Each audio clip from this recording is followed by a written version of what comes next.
Hey folks, it's Maxie here and welcome to a new TEW2020 video. You join us today for some AEW and our first pay-per-view of 2022, aptly named the AEW New Year Spectacular number 1. It's going to be our first pay-per-view since we went to 2 brands, so hopefully the fact we've got so much star power puts on a really good show. It's a long show and it's one where hopefully we do well. A lot of risk in the main event because we are not putting any boosts on in terms of celebrities, special bands, etc. Obviously we want to save a bit of cash, so yeah, that won't be happening for a wee while, I believe, and probably not until Double or Nothing, until one of the big events. So we'll crack on. One last thing, Dish Network wouldn't let me put a really dangerous match in for Moxley versus Pentagon, so it is going to be an on location match. So it's basically like Falls Count Anywhere on location. So I'm like, well, we could say it's a very dangerous part of Cincinnati, Ohio. You never know. Anyway, let's crack on. This is the New Year Spectacular. Thank you for tuning in. Let's hope it's a good one. Let's do it. So straight off the bat, we have lots and lots of pre-show matches. About 6 in total, I think. But we're sold out 45,000 in the Allin G. Carter Stadium in Fort Worth, Texas. So we'll rattle through these pre-show matches. Chris Jericho teamed up with The Prophecy, Brian Pillman Jr. and Jacob Fatu, and they defeated the 3 other members of Hangman's Posse, Shawn Spears, The Butcher and The Blade. Chris Jericho picked up the win in 1407 with a line salt on Shawn Spears. The Butcher being a weak link means we should probably hope to maybe even give him a wee buff in his stats, because he is I enjoy him, I think he's good. But at 69 is how we start the show, and Jericho looks good. Then had some 6-woman action, including a debut for Allison Kay. But the pre-show matchup saw Chris Statlander come out on top. She pinned Zoe Lucas in 13:59. Other combatants, obviously the aforementioned Allison Kay, Jamie Hayter, Tenille Dashwood and Shotzi Blackheart. This got a 43. Again, just trying to get our women's division over because it's going to be a fairly in-depth division. We had Sir Brody Lee in pre-show action, and he defeated Samurai Del Sol in 8:22 with a pile driver, a 72 and 91 performance from Sir Brody Lee. And we had the team of Wardlow and Mark Quinn from the Uprising defeating Best Friends in 12:20, with Mark Quinn pinned Chuck Taylor. Mark was off his game at 57 though, and a good win for those dastardly heels. So before we start with the 100 promo, perfect, a lot of this is overbooked. There's so much intertwining storylines, but I'll try and explain everything as time goes along. It hopefully makes sense. I'm maybe overthought it. Let's see how we got on. So starting my show, the hype package for the show begins with Pac, Cody Rhodes and MJF all saying they're going to come out tonight as world champion. Pac's going to retain, he's going to prove he's the best in the world. Cody says he's got one last opportunity, he's got to make this count. And MJF says he'll do whatever it takes, and he's got the friends to help him snatch a victory here. So perfect, 100, we don't need to worry about that, we just need to worry about our main event match. Because I feel like psychology is going to cripple it. But hopefully the ability of these guys and their overness can carry it. So we started off with the AEW Live Championship on the line, the first match of the title. It was a decent matchup, and it saw Scorpio Sky pick up the win over Killer Kross in 15:23 with a surprise roll-up. Meaning your inaugural AEW Live Champion is the man that's fly, Scorpio Sky. 65, a 62 for Sky, a 70 for Killer Kross. I just feel like he's someone that's so talented, and I've never really pushed him too much in this save apart from the run he had against Lance Archer right at the start. So I give him a championship, and I'm hoping he can do good things on the Lightning brand. And after it, just start celebrating with the championship. It allows us to get a chance to bask in the glory of the crowd, and a 60 rating for that. We then had a Fatal 4-Way, so the Fatal 4-Way matchup for a Championship opportunity, and it was a decent matchup that saw Ricky Starks defeat Orange Cassidy, AJ Styles and Drew Gulak in 14:02, when Ricky Starks pinned AJ Styles with a Buster Keaton. This was 61. So the reason for this one was purely because I completely forgot AJ Styles put a promise to put Ricky Starks over, and I needed a reason for them to do it, obviously being on opposite brands. So this was my idea. AJ puts over Ricky Starks. It gives Ricky Starks a title match as well against what would be the TNT champion because of the brand he's on. And yeah, absolutely top man AJ Styles. Orange Cassidy had to be protected here, but I still made it a good matchup. Probably would have even more if we didn't have to make Orange look so strong. This man's too cool, he's getting a bit of an ego. And then he cuts a promo just saying how he's going to challenge for that championship. That's a 66. Getting better. We had the AEW Women's title on the line. It was a decent reaction from the crowd in subpar wrestling as Mercedes Varnado defeated Toni Storm in 1904, meaning new Women's Champion straight on to Mercedes. Toni gets a 60, Mercedes gets a 61, so naturally the match gets a 62. But overall, it's a good base. We've got a long way to go with this women's division, and these are going to be two of the key hubs of that division. After this match, Mick Foley approaches. This should have been beforehand. I've mixed this up. This should have been before. It's basically Mick Foley saying, "I used to. Don't even bother interfering in this match." So that angle should have been before, and it's just Mick saying to Dior and Chelsea, "Don't interfere in that match." So pretend that was just before it. But Mercedes done it her own anyway, and that's a 45. We then had a showcase match for our Joshies and our other talents in the women's division, and it was the team of Kairi Hojo, Mayu Iwatani, Yuka Sakazaki and Maki Ito who defeated Penelope Ford, Ali, Ashley Lane and Indy Hartwell in 11:30 when Kairi pinned Penelope Ford with a spear. 52. Now my reason for this one was basically to give all 8 of these ladies a big stage. If they can get a bit of overness just with being on that big stage, then that can only help long term. So delighted with that, and Ito and Hojo came out of it looking good, or had good public support.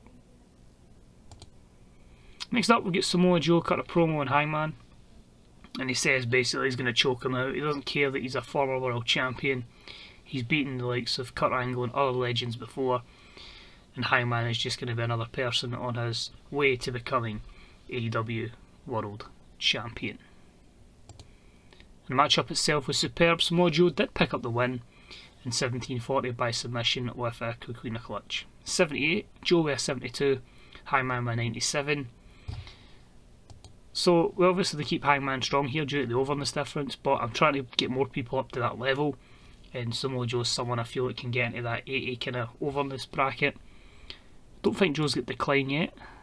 No, so that's perfect that he's not. And I feel like Hangman's someone that can take a few defeats and build himself straight back up to world champion material, but storyline heel is, didn't tap out, just passed out. But a good matchup nonetheless. So this one, and I'll try and explain this. So it's going to be the 3-on-3 matchup. Tyler Bate says, "Here comes my friends" to take on End of War. And only Trent Seven appears. Where is his other friend? He's like, well, where's Pete? Where's Pete Dunne? Trent's like, I don't know, I've not seen him. Thought you knew where he was.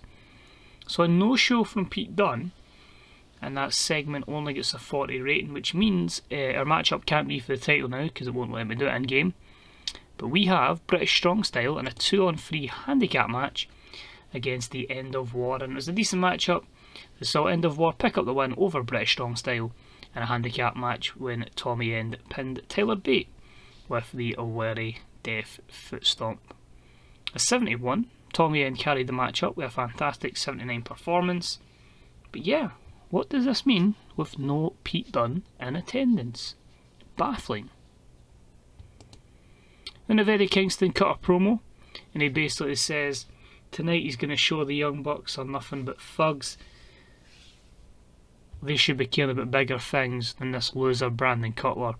and he's going to show the world, he's going to expose how much of a loser Brandon Cutler really is. And that matchup was a 64, terrible matchup. Kingston's Paradise, Eddie Kingston, Luster and Peter Avalon defeat Brandon Cutler and the Young Bucks in 13:29 when Eddie Kingston pinned Brandon Cutler with back fist to the future. Cutler's weak link here, but this matchup was really just to give everybody bar the Bucks exposure here and try and use the Bucks' overness to get eyes on them.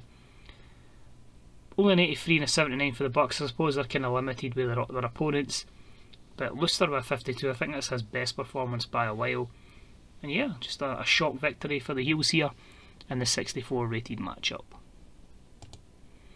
Then get a wee bit of promo from the Acclaim, just, you know, a wee wrap just to give them some exposure on pay-per-view. I get a 36. I keep that push going. And then we had the World Tag Titles matchup, and it was a decent matchup. And it saw Proud and Powerful defeat the Motor City Machine Guns in 14:03 when Ortiz pinned Chris Sabin. So 5th title defence for Proud and Powerful, Santana and Ortiz. 78 delighted with that, and 2 good performances from them. Decent from Shelley and Sabin, but I still feel I need to build them up more before they get a world run. Moving along with the hype package for Darby Allin and Prince Devitt. If you've been watching the prior episodes, you'll know how the feud went down. So they're finally going to go at it one-on-one for the TNT Championship. That was a 76. And their matchup delivered an 81. Superb wrestling, great heat. Prince Devitt defeats Darby Allin in 25:54 by pinfall with a brainbuster. New champion alert as Prince Devitt becomes your AEW TNT champion. So 81, an 80 performance from Devitt, a 90 from Darby. Could this have been higher? Possibly, maybe the experience was the announced team let it down, but was delighted with that, and I think that's a match a lot of people would like to see. Maybe Demon Devitt versus Darby Allin, but still, new champion, and it opens up a lot of storyline avenues going forward. We then had the matchup between Jon Moxley and Pentagon, and just to confirm, so what we made it was a one-on-one hardcore location match, as I say, so pre-recorded, filmed on location, just like a mad Cincinnati street fight, so they battle around doing crazy stuff in Cincinnati, Ohio. I actually was tempted to put Pentagon over, but Moxley wasn't too happy, and I didn't want to make keep Moxley strong just to hamper the match rating. So exceptional matchup. Moxley defeats Pentagon in 20:03 with the Death Rider. This gets an 85 despite a lack of psychology, so if this had better announcing and psychology involved, this could have maybe been 100. The industry leader production value is added to the matchup, so that's good to know that's boosted, so another thing we can utilise. And Jon Moxley took a crazy bump during this matchup, so fingers crossed he hasn't got injured, because I felt he's somebody that would make that sick bump work. Promo from NGF. He is ready to become world champion. He just says this is his moment. This is his time as we get ready for the main event of the evening. He gets a special entrance as well, which is an 83. I'll just prepare myself because this match is so overbooked. And we get an 84. So let's run through it all. And about they had sensational wrestling and fantastic heat. Cody Rhodes defeats Pac in MGF, notice the name change, in 33-39 when Cody pinned Pac with a crossroads. This match had a lot of interference. Ace Austin attacked MGF. AJ Styles attacked Pac. And finally Wardlow attacked Cody Rhodes, obviously helping MGF. During the matchup, Cody Rhodes turned on Pac, which means now Cody Rhodes is your AEW World Champion. So what I'm going to say, with the 92, 96, 97, that matchup probably gets about a 94, 95. The psychology hurt it, unfortunately. Lots of stuff happening there, as you can see, and the negative there, the psychology. So what we'll do Cody Rhodes, white hot momentum, 21. But now 21 segments will built this up for. And he's a franchise player, and the initial rating is poor. So I'm going to go through the next two angles, describe what's happened, and maybe it'll make sense. After the match, because obviously Cody's in the ring as champion, Pete Dunne decides to appear. And he's one of the men, he starts beating down Pac, and he's a mystery attacker who attacks him. He basically unmasks himself as he jumps in and attacks him too. The segment is a 64. Dunne debuts his chosen one gimmick, which is adequate. Because what all of this means, at the end of the show, Cody Rhodes, AJ Styles, Ace Austin, and Pete Dunne stand tall, aligned with the world champion. 4 men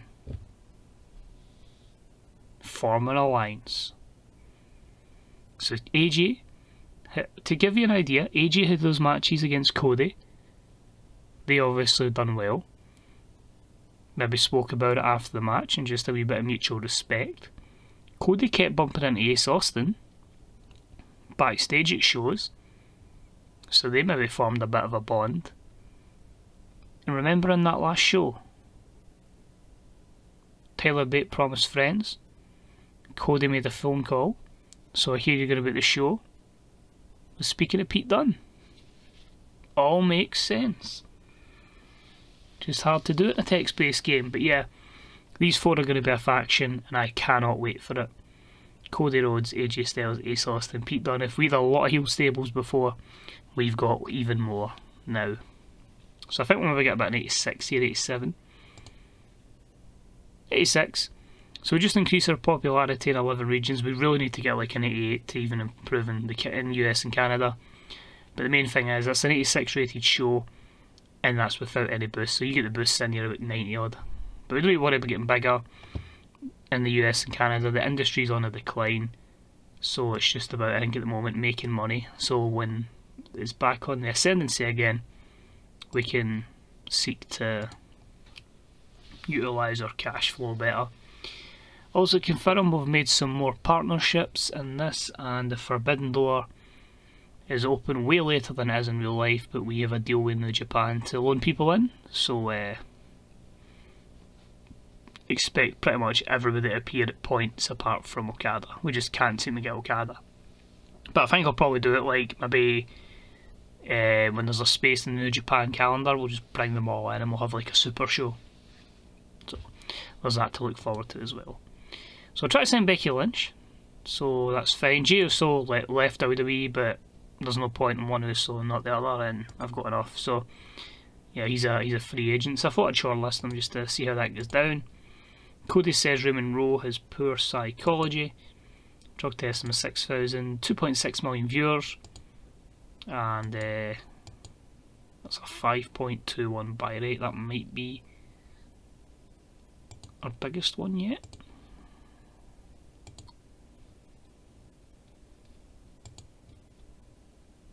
In terms of the show, it wasn't actually that bad. 86 puts it the 12th best show ever.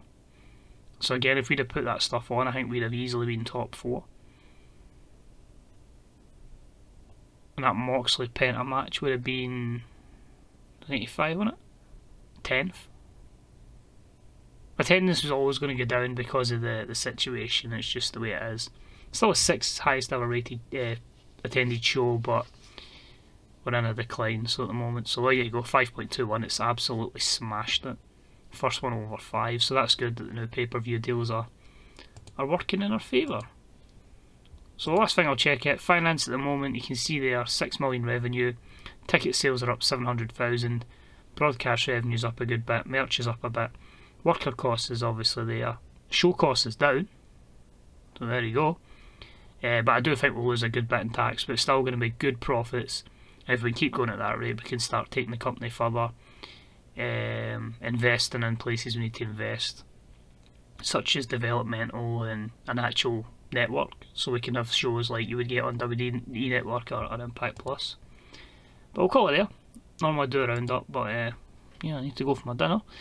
and looking to go forward and start planning towards the February show, which is Revolution, which ironically, as I record this, is next week in real life. So cheers for watching, much appreciated. Hope you enjoyed what you saw today. Hope it all made sense. I know it's a bit tricky, yeah, trying to describe it, but yeah, I get all these ideas and I'm just working away, and hopefully we can have a good faction with AJ Styles, Pete Dunne, Ace Austin and Cody Rhodes. So we'll get ready for the Rhodes era going forward. But as always, good day and good night. Enjoy the rest of your day. My stomach's starting to rumble. I'll see you soon. Bye bye.